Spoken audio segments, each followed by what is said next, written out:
নমস্কার বন্ধুরা, আমি জয়ন্তী, সিম্পল হাউসের জয়ন্তী চ্যানেলে সবাইকে স্বাগত। আমি আজকে এসেছি আমার বান্ধবী রুমার বাড়িতে। তা সবাই দেখতে থাকো আমি ওর বাড়িতে সারাটা দিন কী করে কাটাই। তো চলো দেখতে থাকো। তোমরা দেখতে পাচ্ছ এখানে চিকেন কষানো হচ্ছে। তো যার ব্লগটা তোমরা দেখছো সে একটু লেট করে ফেলেছে, আর তাই এখান থেকেই আমি দেখাচ্ছি। তবে কি কি হয়েছে সেটা আমি বলে দিচ্ছি পরপর। প্রথমে আমি কড়াইতে একটু তেল দিয়ে আলুগুলো ভেজেছি, আর সেই তেলের ওপরেই কিছু গোটা গরম মশলা যেমন দারচিনি, লবঙ্গ, এলাচ এগুলো দিয়ে দিয়েছি। তারপরে পেঁয়াজটা দিয়েছি।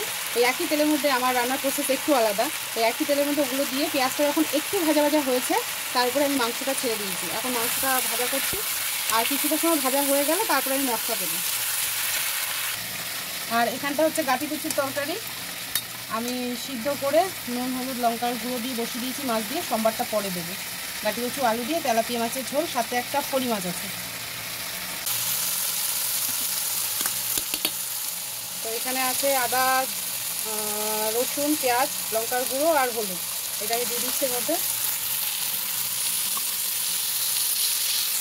আমার রান্না একদম শর্টকাট, ফাঁকিবাজি রান্না। ও রান্না শর্টকাট, চাকরিবাজি রান্না যে খাবে সে বারবার খেতে চাইবে। আমি দুঃখিত, আমার মুখটা আপনাদেরকে দেখাতে পারছি না। পরে আমি দেখিয়ে দেবো মুখটা, এখন দেখাতে পারছে না, পরে দেখিয়ে দেবো যখন সুন্দর করে স্বাদে এসে। আচ্ছা, সামান্য একটু চিনি দিলাম আমি স্বাদ অনুসারে। স্বাদ তো না, চিনিটার কালারটা আনবে, এক্ষুনি চিনিটা দিলে ভালো হয়। আর আমি আগে লবণ দিয়েছি, তাই এখন অল্প একটু দেবো। পরে যদি বুঝি আর একটু লাগবে তখন আবার দিয়ে দেবো।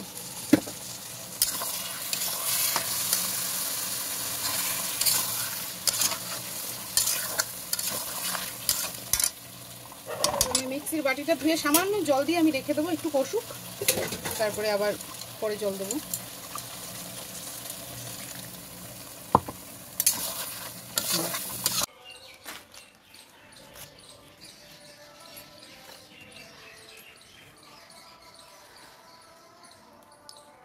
কিসের জন্য তুলছিস ধনে পাতা?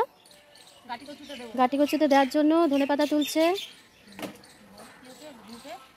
হ্যাঁ,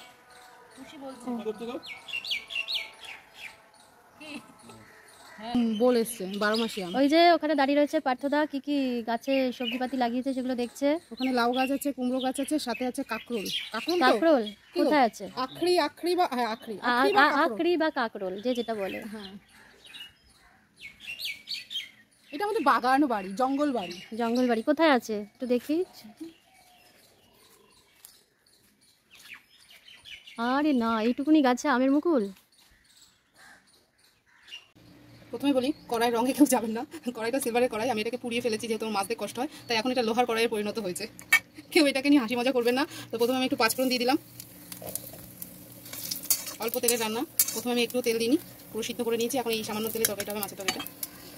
যেহেতু আমি এসেছি তাই তেলটা অতিরিক্ত কম হয়ে না, এমনিও কমই রান্না করি আমি আজকে। আর দেখলাম মাছ ভাজাতে তো তেল গেছে একটু, তো সবজি তরকারিতে যদি অত তেল খাই তাহলে আর কি করে হবে। পাঁচফোড়নটা একটু ভাজা ভাজা হয়ে গেলে আমি একটু পেঁয়াজ ঘষা দেবো। কে কে খাও জানি না গাটি কচুতে পেঁয়াজ, তো একটু পেঁয়াজ ঘষে দিলে গাটি কচুর স্বাদ পুরো পরিবর্তন হয়ে যায়।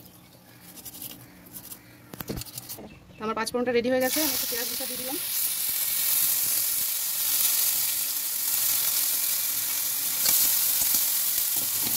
আমি রান্নায় তো চামচ আড্ডা বাড্ডা ইউজ করি না। পেঁয়াজটা একটু ভাজা ভাজা হয়ে গেলে আমি কড়াই থেকে যেটার মধ্যে সেদ্ধ করেছি গাটি কচুটা সেটার মধ্যে ঢেলে সেই গামলাটা আবারও গ্যাসের উপর চলে দেবো। একটু ভাজা হোক, এরকম সামান্য ভেজে নিলেই হবে।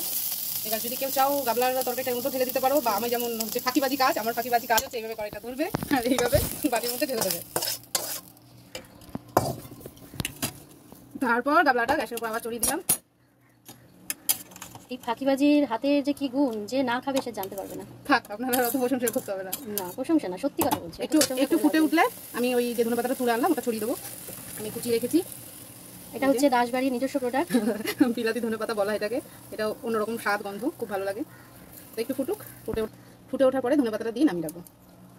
আমাদের তরকারি রেডি, সেদ্ধ হয়ে গেছে সবই। তোমাদের দেখানোর জন্য পুরো কমপ্লিট, এর থেকে বেশি টানাবো না আমি। এবার আমি ধনে পাতাটা দিয়ে নামিয়ে নেবো। দারুণ গন্ধ, একজনের গন্ধে জিভে জল আসছে। তোমরা যারা ইউটিউব থেকে ভিডিওটা দেখবে, যাদের আমার মুখটা দেখার ইচ্ছা থাকবে, তারা অবশ্যই কমেন্ট বক্সে কমেন্ট করবে। তো এই রান্নাটা কমপ্লিট, আমি গ্যাসটা বন্ধ করে দিচ্ছি। অল্প আছে অল্প তেলে সুস্বাদু রান্না।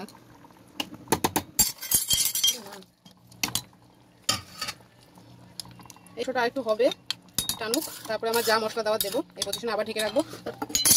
এইভাবে সবসময় রান্না অল্প আছে এরকম ঢেকে ঢেকে করবে, তাহলে তেলটা ভাসবে, অল্প তেলে সুন্দর কালার আসবে। এবার একটু এই মুহূর্তে একটু নুন ঝাল মিষ্টিটা দেখে নিতে হবে সব ঠিকঠাক আছে নাকি, তারপরে যা দেওয়ার দিচ্ছি। একদম পারফেক্ট সব কিছু। এবার আমি এখানে একটু মিট মশলা দিয়ে দেবো বা সানরাইজ শাহি গরম মশলা, তোমরা এখানে অন্য কিছু অ্যাড করতে পারো, যেমন আমি মাঝে মাঝে গন্ধরাজ লেবু পাতা দিই বা কাশ্মীরি মেথি পাতা, কাসুরি মেথি পাতা। তো আমি আজকে ওগুলো কিছু দিচ্ছি না, সানরাইজ শাহি গরম মশলা দিচ্ছি, অল্প একটু সামান্য দিলাম। ব্যাস আমার চিকেন কমপ্লিট। আমি এর থেকে আর টানাবো না, এটা এরকম রেখে দেবো। গোপালকে মঞ্জুরি শুধু তুলসী পাতা দেওয়া ভালো, সাথে যদি না পাওয়া যায় তাহলে 8টা তুলসী পাতা দিতে হয়।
পছন্দ হয়েছে?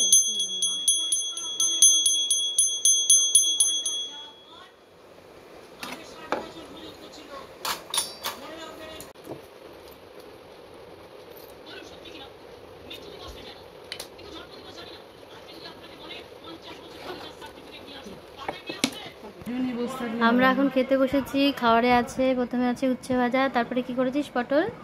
পটল পুর, তারপরে গাটি কচু দিয়ে তেলাপিয়া মাছ, তারপরে হচ্ছে চিকেন কষা, তারপরে আমের চাটনি।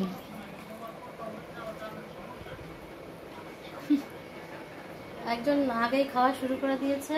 আমার সময় নেই এখন, আমি খুব ব্যস্ত। আমি খেতে শুরু করি, খাওয়াটা হয়ে যাক। তো সারাদিন পর দুপুরবেলা খাওয়া দাওয়ার পর আমরা রেস্ট করে দুই বান্ধবীতে একটু বেরিয়ে পড়লাম ঘুরতে।